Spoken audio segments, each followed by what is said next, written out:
You can call them cliches, you can call them overused moves. I like to think of them as tools, and any good tool is going to get used over and over and over again, maybe even to a fault. So whether you're a newer guitar player who maybe just plays open chords or power chords throughout an entire song, use some of these moves as tools for your tool belt. And if you've been playing a long time, maybe you'll just see a little bit of yourself in some of these moves. Either way, let's count down the top 5 guitar moves that work in almost every worship song. Number 5, add effects to a single note melody. This, of course, you can see in all genres of music, but it happens a lot in worship music. So you might take a single note melody or riff and then just add either an octave, a fuzz, add chorus or vibrato, something to make the notes, those single notes, sound a little more interesting. So here's a couple quick examples of that. For instance, the song Praise, of course, has like the main hook in the chorus has like a rotary sound to it, which without it would sound like this. But with,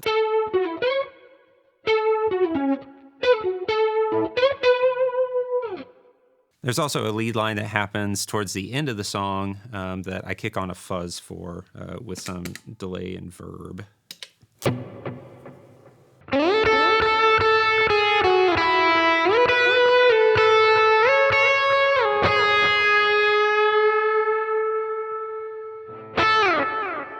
Without the fuzz,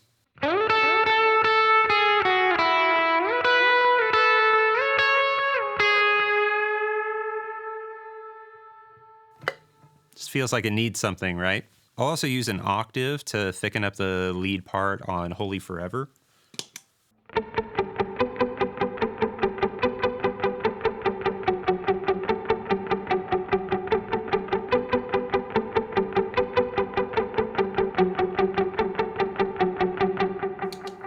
Without it,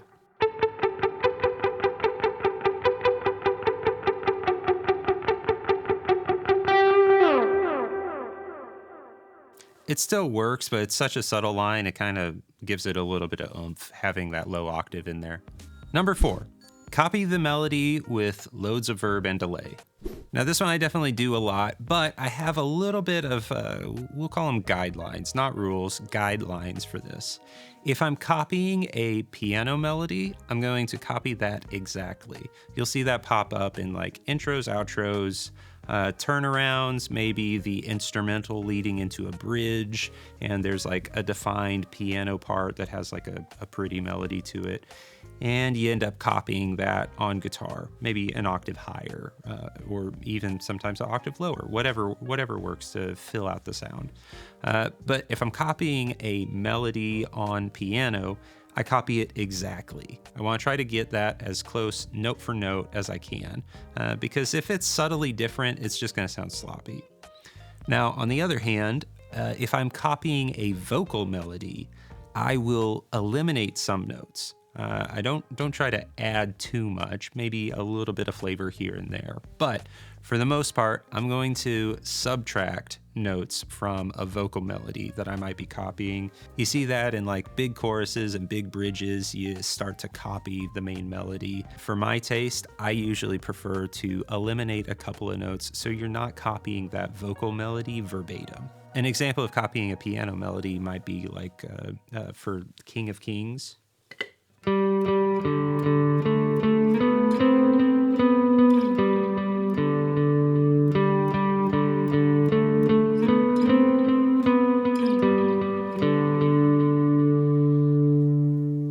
So for a vocal melody, you might take like the refrain O section of Homecoming, which sounds sort of like this.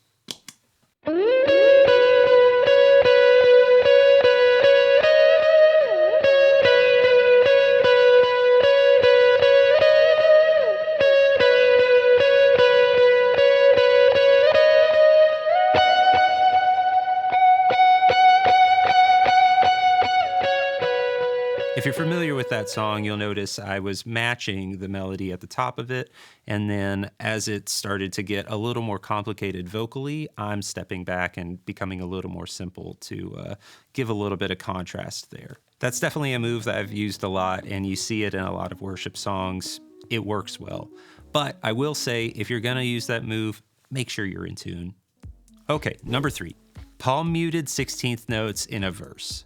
Oh boy, am I guilty of using this one a lot. I seriously default to this sometimes, and I have to stop myself from doing it because it just works so well and adds the right energy to just about any verse. So what am I talking about here? Well, a lot of songs you'll have your choruses have a little bit higher dynamic and your verses have a little bit lower dynamic, which sort of defaults a lot of times to this sort of mid energy for like a verse 2. A lot of times you might have, no drums on the first verse, first chorus, and then the drums come in for second verse and guitars come in with something that sounds a little like this.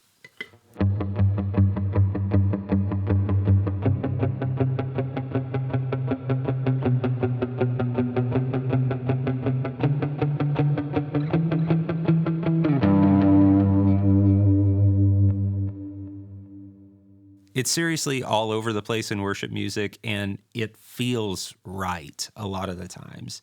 It just adds a little bit of energy without being like big chords or, like a high up lead line. It just sits really well. So if you're ever not sure what to do on a verse 2, it's not a bad move. But there's really 2 main ways that I use it. One would be just playing the root note of every chord. So if the song, is a G, C, D, E minor, I just play those notes.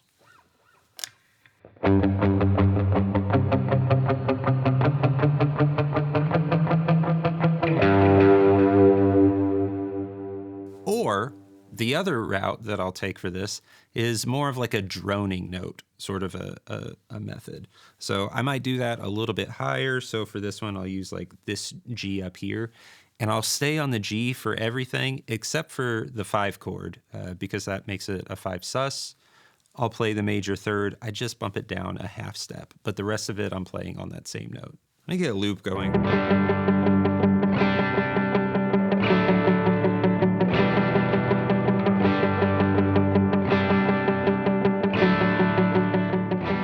It seriously works with so many songs, it's ridiculous. As we're going through these, I figured I had to order them, and so I ordered them in the way that I personally overuse these the most. So yes, this is a move that works all of the time, and I'm definitely guilty of overusing it. Number 2. We'll call this one Save the Bridge for the Bridge.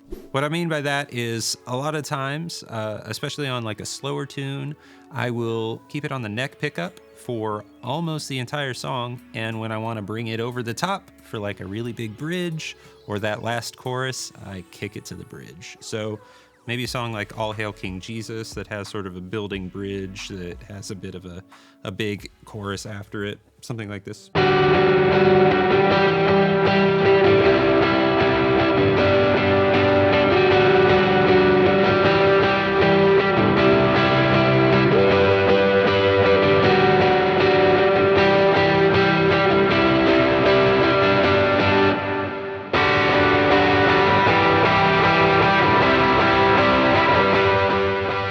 I use that one a lot, especially in situations where I might be away from my pedal board and still need a bit of a boost, or if I'm playing a smaller board that doesn't have as many like boost pedals or something, I may only have one overdrive. Using your bridge as sort of your boost pedal does kind of work. Now this is going to vary a little bit depending on what guitar you're using. I personally like to set up my guitars where my neck pickup is just a little bit quieter than my bridge pickup. There's lots of videos on the internet about how to do that, but it's also going to depend on what pickups you're using. Sometimes you just have a really hot neck pickup and a really weak sounding bridge pickup. Cue all of the Strat players saying, this doesn't work for me. But if you have a bridge pickup that you like and a neck pickup that maybe is just a little bit lower output, this kind of move works pretty well. Which brings us to the number 1 most overused, by me personally, move for worship music. And that is swelling a down section. Swells get used a lot in worship music, and for good reason. Not only do they give a sense of space, but they also fill out some sections that might need a little bit of coverage. In order to dial this in, I bring up my mix on my reverb pedal up to where when I back off my volume, the note sustains. It's almost like I'm still playing even when I stop playing. And then I leave a pretty long trail. For this one, let's say 7.5. It's a 7.5 second trail. That's a long trail. Sounds like this.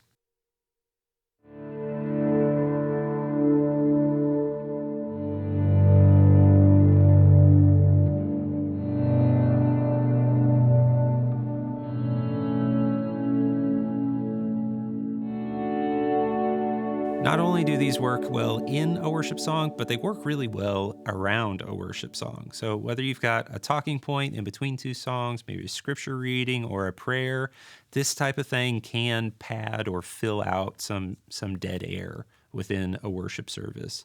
Now, one trick that is kind of important with that, I personally like to have trails on for this. So when I kick off the verb, it still goes. So I might be filling out some space before a song, and then I go into an intro.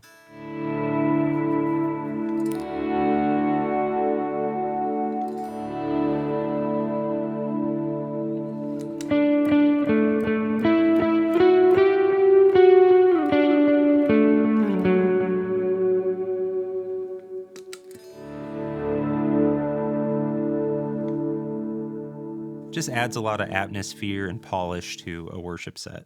So if you're not really sure what to play when you're swelling, you could start by just swelling the chords.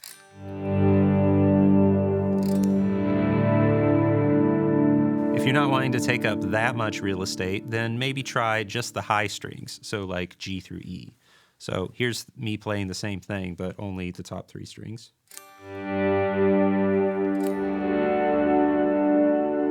Can be effective.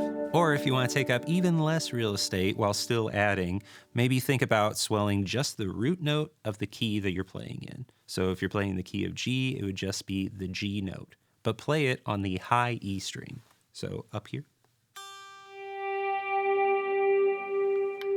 Or up the octave. So that's 5 moves that I use in worship music all the time, maybe to a fault, but they're handy tools to have in your belt, just in case. But I also want to let you know about 3 mistakes I see a lot of rhythm guitar players make. I made a video about it right here. And in fact, my mistake is, while I was making this thumbnail, I ended up scratching up the front of this guitar. Can you see that? See the scratches? See that? It's so sad. Don't watch the video for me, watch it for the guitar. Anywho, keep getting better.